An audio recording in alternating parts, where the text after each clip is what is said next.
президентибиз урматтуу Садыр Нуркожоевич бизге конкреттүү милдеттемелерди койду.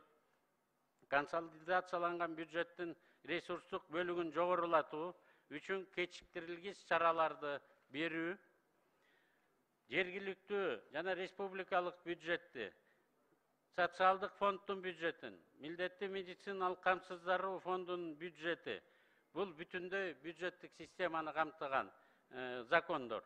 Бизге бюджеттик ресурстук бөлүгүн бүгүнкү күнү 280 миллиард сом менен аяктайбыз деп атабыз жылдын аягында.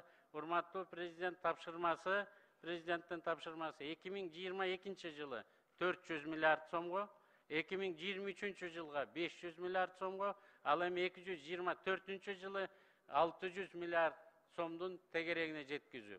Бул бүгүнкү күнү биздин ВВП'быз менен тең болот, урматтуу коллегалар.